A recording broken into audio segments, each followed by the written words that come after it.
how I know that protective style warriors are full of age? It's because they never actually reassess once they see that they are not retaining any length. See, if their goal truly was to keep their hair in a low manipulation style so that they can retain all of their length, then they would reassess after 2 months when they don't see any progress. But they do not. They can leave their hair like that for 4, 5, sometimes 6, 7, 8, 9 months because they do not actually care about the health of their hair. The only thing they are protecting their hair from is the eyes of society. And hey, I'm not gonna lie, sometimes we do have to protect our hair, especially from very cold weather, harsh weather conditions. I live in Germany and I cannot wear my hair out every single day in winter because the weather conditions are just too harsh for my hair. I would have to re-moisturize my hair every single day, and that is just too much for me to do, you know, for my shadow. So I understand protecting your hair from time to time, but keeping your hair cornrowed under a unit unmoisturized isn't protecting your hair. And hey, I'm not against keeping your hair cornrowed under a unit. I wish it was a kinky straight unit, but in and out itself, it is actually a good growth strategy. It's the way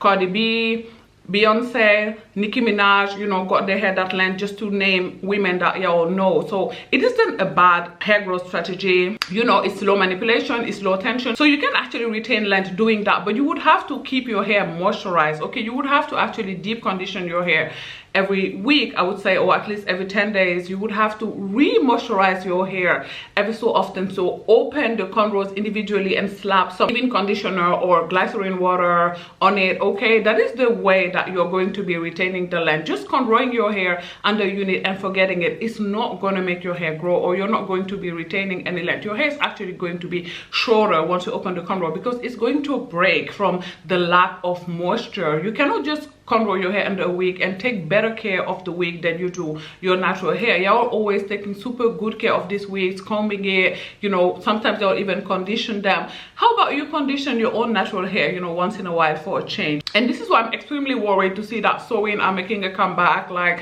on one hand, I'm conflicted because they look so much better than lace front ever will. Okay, lace front really do look terrible, but on the other hand, like, this is going to be the end of our natural hair, I'm afraid, because there is no way you can access your hair with sewing, like especially the way stylists do it today. You know, they put the net on top of the cornrow, so you have zero access to your hair. Like, accessing your hair is very, very hard, you know, with the net on top of the super tight cornrow. So no shampoo, no deep conditioner, nothing. Like, even if you were to put water and the water was to reach your natural hair, like, there is no way in hell you're gonna dry it. You're never ever going to be able to dry it, and you know, your hair could even mold.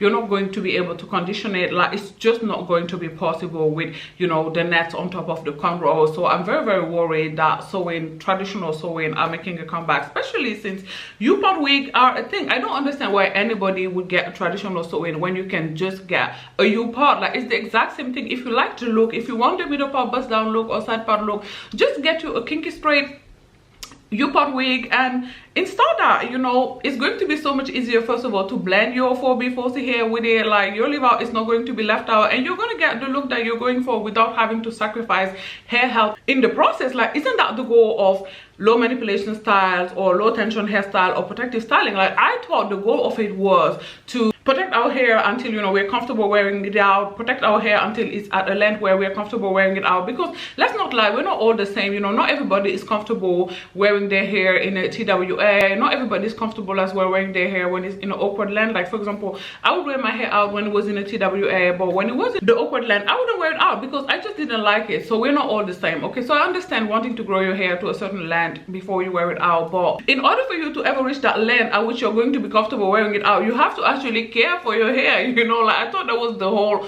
point. So I'm surprised to see that we're just keeping our hair cornrowed under uni and not even adding an inkling of moisture. And hey, some women's hair are always going to be shoulder length. Okay, this is not only for black women, this is true for women of all ethnicities. Okay, because some people's anagen phase is 2 years long. Okay, so no matter what they do, their hair is just going to be shoulder length. Okay, because after their hair grows for 2 years, which is around shoulder length, their hair starts falling off. Okay, we don't all have the same anagen length. Okay, some people's anagen length is 6-7 years. Okay, those are the girls who are going to have, you know, the waist length hair, the tailbone length hair. And some other girls anagen phase is going to be 2 years, 3 years. Those are going to be the girls with the shoulder length hair and the armpit length hair. Now, having said that, I'm going to say that there are way too many black women with shoulder length hair for that to be based on their anagen phase. Okay, because most people anagen phase is actually between 3 to 5 years. Yes, I know that it's between 2 to 7 years according to Google, but you know, the immense majority, you know, is between 3 to 5 years. Okay, so it's just a minority that is 2 years, and it's also a minority that is, you know,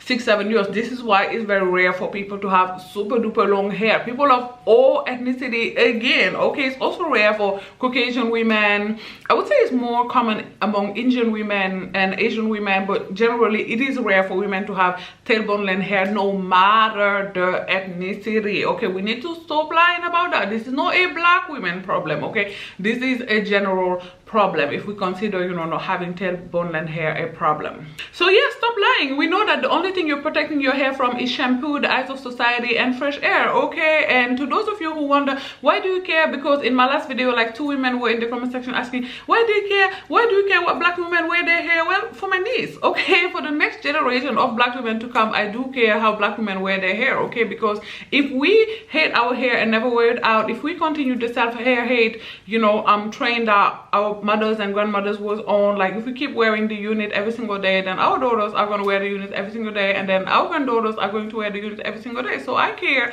for the next generation of black women, because we can't heal what we don't reveal. Like, I'm not mad at the fact that some black women are not comfortable wearing their hair out. I am mad, I guess, or what bothers me is the fact that, you know, they are in denial about it. Okay, that is actually what bothers me the most. You know, what bothers me the most about wig dependency is the hair dysmorphia that it creates. What bothers me the most about the fact that so many black women are overly reliant on fake hair is the fact that they don't acknowledge it. Like, they got to a point where they gaslit themselves so much so that they don't believe that it is a problem when it is actually a problem. And the only way to fixing or solving a problem is first of all recognizing that you have a problem. And that is why I care so much. Okay, it's like with any other illness. If you don't go to the doctor, then you're not going to find a solution or cure. Okay, if you have tooth pain, you're going to go to a dentist so that you can get a solution. Maybe they're going to do an extraction, maybe they're going to do something else. Okay, and that is what these videos are about. Okay, they are about having these difficult conversations so that as a collective we can heal, okay, from the self-hate, from the hair hate. Because again,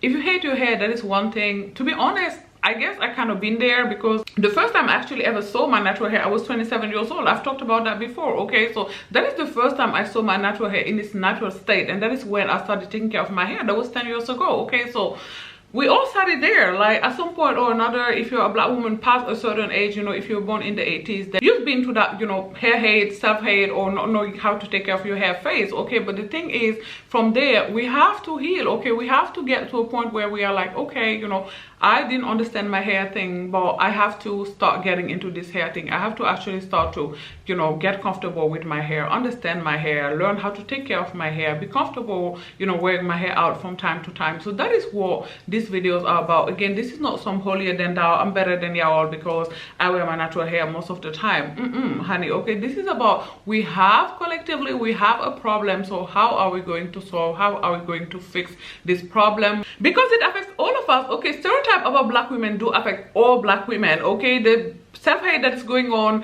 hair hate that's going on in the black community is going to affect all of our kids and all of our grandkids. Okay, so it's for the generations of next black women to come. That is why I care so much. Okay, if you like this video, do not forget to give it a thumbs up. In the comment section down below, let me know, what do you think about protective styling, low manipulation style, low tension style? Do not forget to subscribe to my channel as well, and I will talk to you guys soon, and very soon. Bye guys, thanks for watching. Mwah.